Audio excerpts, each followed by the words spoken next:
T ಸಮುದಾಯ ಅಂದರೆ ಪರಿಶಿಷ್ಟ ಪಂಗಡ ಬಗ್ಗೆ ಇವರಿಬ್ಬರು ಒಂದಾಗಬೇಕು, ಒಗ್ಗೂಡಬೇಕು ಅನ್ನೋಂಥ ಮಾತು ಮಾತಾಡಿದ್ದಾರೆ. ದಲಿತ ಸಮುದಾಯಗಳು ತುಂಡು ತುಂಡಾಗಿ ಹೋಗಿವೆ. ಹೌದು, ತುಂಡಾಗ್ಯಾವ. ಎಡಗೈ ಒಂದು, ಬಲಗೈ ಒಂದು, ಮತದ ಜಾತಿ, 101 ಜಾತಿ ಎಲ್ಲ ತುಂಡಾಗಿದ್ದಾವೆ.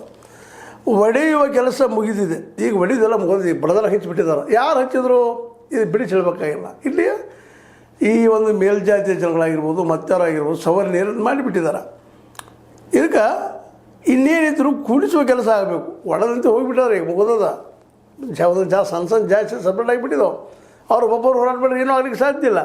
ಆದರೆ ನಾವೆಲ್ಲರೂ ಕೂಡಿ ಹೋರಾಟ ಮಾಡಿದ್ರೆ ಒಂದು ಶಕ್ತಿ ಆಗಕ್ಕೆ ಸಾಧ್ಯತೆ, ನಮ್ಮ ಪ್ರಶ್ನೆಗೆ ಉತ್ತರವನ್ನು ಹುಡುಕ್ಲಿಕ್ಕೆ ಸಾಧ್ಯತೆ ಅನ್ನೋಂಥ ಮಾತನ್ನು ಸ್ಪಷ್ಟವಾಗಿ ಹೇಳ್ತಾರೆ.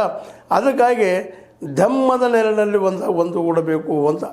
ಧಮ್ಮದ ಅಂದ್ರೆ ಇಲ್ಲೇ ಧಮ್ಮ ಅಂತಂದ್ರೆ ಬೌದ್ಧ ಧರ್ಮದ ನೆರಳಿನಲ್ಲಿ ನಾವೆಲ್ಲ ಒಂದಾಗಬೇಕು ಅನ್ನೋಂಥ ಮಾತನ್ನು ಅವರು ತಮ್ಮ ಅನುಭವದ ನೆರಳಿನಲ್ಲಿ ಮಾತಾಡಿದ್ದಾರೆ.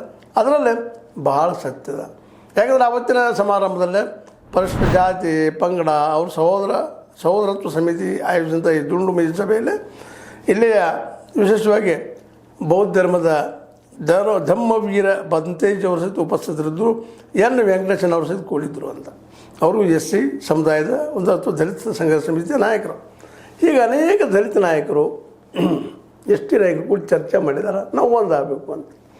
ಭಾಳ ಒಳ್ಳೆಯ ವಿಚಾರ. ಒಂದಾಗಬೇಕು, ಮೊದಲಿದು ಒಂದಾಗಬೇಕು. ಜೊತೆಗೆ ಅಲ್ಲಿ ಇಲ್ಲಿವರೆಗೆ ಇದ್ದ ರಿಸರ್ವೇಷನ್ದಲ್ಲಿ ಹೆಚ್ಚು ಲಾಭ ಮಾಡ್ಕೊಂಡಂಥವ್ರು ಕಡಿಮೆ ಲಾಭ ಮಾಡ್ಕೊಂಡಂಥವ್ರಿಗೆ ಬಿಟ್ಟು ಕೊಡಬೇಕು, ಒಂದಿಷ್ಟು ಅನುಕೂಲ ಮಾಡಿಕೊಡ್ಬೇಕು. ಅವ್ರು ಮಾಡಿಕೊಳ್ಳಿ ತಪ್ಪಂತ ನಾವೆಲ್ಲ ಒಂದು ಮೊದಲು ಅದರಲ್ಲಿ ಏನಿರುತ್ತೆ ರಿಸರ್ವೇಷನ್ ಯಾಕೆ ಮಾಡಿದರು? ಕೆಲವು ಅಲ್ಲಿ ಮುಂದುವರಿದಂಥ ಬುದ್ಧಿವಂತ ಜನ ಅಲ್ಲಿ ಲಾಭ ಮಾಡ್ಕೊಂಡು ಹೋಗ್ತಾರೆ. ಎಲ್ಲ ಹಂಗಾದ್ರೆ ಪರಿಸ್ಥಿತಿ. ಬುದ್ಧಿವಂತರು ಎಲ್ಲರಿಗೆ ಮೊದಲು ಲಾಭ ಮಾಡ್ಕೊಂಡಿರ್ತಾರೋ, ಜಾತಿ ಜಾಸ್ತಿ ಮೇಲೋ, ಮತ್ತೇನೋ ರಿಸರ್ವೇಷನ್ ಮೇಲೋ. ಹಂಗೆ ಇಲ್ಲಿಯೂ ಎಡಗೈ ಬಲಗೈದೊಳಗೆ ಬಲಗೈದವ್ರು ಹೆಚ್ಚು ಲಾಭ ಮಾಡ್ಕೊಂಡಾರ. ಅವರ ಸ್ವತಃ ಅದನ್ನು ಪ್ರೀತಿ ಬಿಟ್ಟು ಕೊಡ್ಬೇಕಾಯ್ತು. ತೋಳ್ರಿ ನೀವು ಊಟ ಮಾಡಪ್ಪ, ನಾವು ಉಂಡಿವಿ, ನಮ್ಮ ಒಂದಿಷ್ಟು ಕೊಡ್ರಿ ಅಂತ ಹೋಗ್ಬೇಕು.